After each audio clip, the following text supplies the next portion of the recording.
मान लीजिए अस्पताल में वेंटिलेटर खाली है पर गरीब को नहीं मिल रहा। आरटीआई डालिए। सरकारी दफ्तरों में आग लगना एक सांस्कृतिक कार्यक्रम है। सरकारी दफ्तरों में कल कभी नहीं आता, लेकिन आरटीआई में कल की तारीख फिक्स होती है। क्या आपको पता है कि 10 रुपए में आज के दौर में क्या मिलता है? एक बिस्कुट का पैकेट, आधी प्लेट चाट या शायद एक ढंग की चाय। लेकिन इसी 10 रुपए में एक ऐसी मिसाइल भी आती है जिसे अगर सही पते पर दाग दिया जाए तो बड़े बड़े साहबों की कुर्सी हिल जाती है, उनके चैम्बर का एयर कंडीशनर भी फेल हो जाता है और एसी वाले कमरे में पसीना चमकने लगता है। इसे दुनिया आरटीआई कहती है और सरकारी दफ्तर इसे अपनी आफत का फरमान समझते हैं। नमस्कार, मैं हूं आशीष ब्रह्मात्मज और आप देख रहे हैं खबरची बाबू। आज हम उस कानून पर विस्तार से चर्चा करेंगे जो आपको कागजों पर कलेक्टेड से भी ज्यादा ताकतवर बनाता है। कभी किसी सरकारी दफ्तर की सीढ़ियां चढ़ी हैं आपने? वहां की हवा में एक खास गंध होती है, पुरानी फाइलों की धूल, ठंडी हो चुकी चाय और कल आना वाली मीठी गोली। कल आना है। आप हिम्मत जुटाकर साहब से पूछिए, साहब मोहल्ले की सड़क क्यों नहीं बनी? साहब आपको ऐसे घूरेंगे जैसे आपने उनकी पुश्तैनी जायदाद में हिस्सा मांग लिया। वो पान चबाते हुए कहेंगे प्रक्रिया चल रही है। प्रक्रिया चल रही है। अब ये प्रक्रिया दरअसल वो सरकारी ब्लैक होल है जिसमें बजट तो ऊपर से पूरा गिरता है लेकिन जमीन तक आते आते सिर्फ ठेकेदार की दुआएं बचती हैं। इसी प्रक्रिया का काट है राइट टू इंफॉर्मेशन, यानी सूचना का अधिकार। आरटीआई का सबसे धारदार नियम है धारा 7 की उपधारा 1। ये कहता है कि आपने सवाल पूछा तो 30 दिन के अंदर जवाब देना साहब की मजबूरी है, चॉइस नहीं। सरकारी दफ्तरों में कल कभी नहीं आता, लेकिन आरटीआई में कल की तारीख फिक्स होती है और अगर साहब को अपनी कुर्सी से ज्यादा मोह है और वो जानकारी दबा गए तो आती है धारा 20।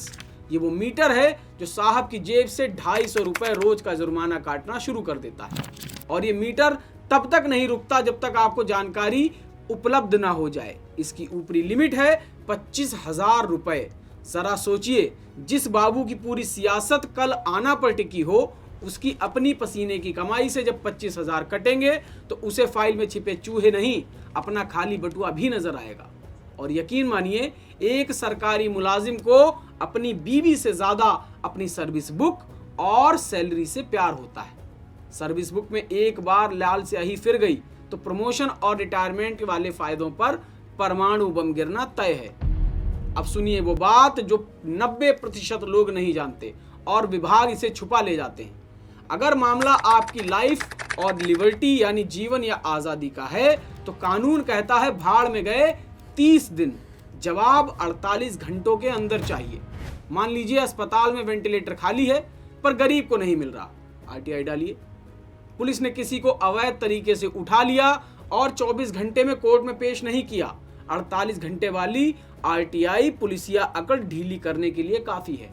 इसे आवेदन पर लाल पेन से बड़े बड़े अक्षरों में लिखना पड़ता है, RTI under life and liberty class.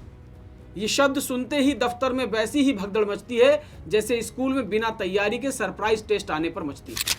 इसमें साहब छुट्टी पर हैं या चाबी खो गई है वाले बहाने नहीं चलते।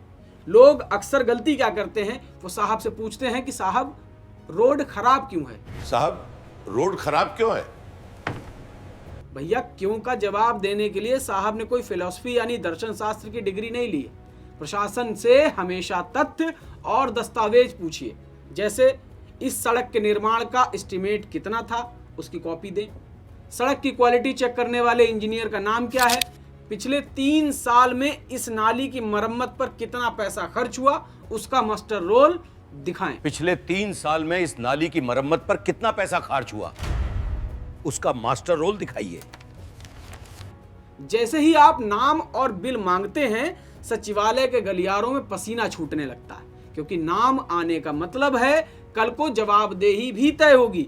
और हमारे देश के सिस्टम को हर चीज से प्यार है, बस इस जवाबदेही शब्द से उन्हें भयंकर एलर्जी है। कई बार जवाब आएगा, साहब फाइल में आग लग गई या चूहे खा गए। सरकारी दफ्तरों में आग लगना एक सांस्कृतिक कार्यक्रम है, अक्सर ऑडिट से ठीक पहले आयोजित होता है। लेकिन हार मत मानिए, आपके पास धारा 19 की सीढ़ी है। पहली अपील काम ना आए तो दूसरी अपील में राज्य सूचना आयोग जाइए। वहां जब साहब को समन जाता है और उन्हें कटघरे में खड़ा होना पड़ता है, तब उनकी सारी हेकड़ी धरी की धरी रह जाती है। एक और बहाना होता है, ये जानकारी गोपनीय है। भाई साहब, परमाणु बम का पासवर्ड नहीं मांग रहे हम। धारा 4 कहती है कि सरकार को खुद बताना चाहिए वो क्या कर रही है। आपके गांव के कोटेदार ने कितना राशन डकारा, ये देश की सुरक्षा का मामला नहीं, आपकी थाली की सुरक्षा का मामला है, और ये आप हक से पूछ सकते हैं। तो लब्बो लुआब ये है कि सरकार आपकी है, पैसा आपके खून पसीने के टैक्स का है, और ये देश भी आपका है। तो फिर ये जी हजूरी वाली गुलामी कैसी?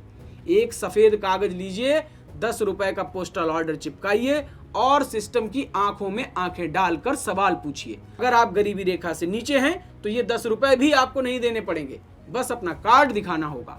याद रखिएगा, लोकतंत्र में सबसे बड़ा अपराध है चुप रहना। जिस दिन हमने सवाल पूछना बंद किया, ये फाइलें रिकॉर्ड रूम के स्याह अंधेरे में गायब होती जाएंगी और भ्रष्टाचार के चूहे और मोटे होते जाएंगे। अगली बार जब कोई बाबू कहे कल आना, तो उसे याद दिला दीजिएगा कि आपके पास आरटीआई का फॉर्म पड़ा है।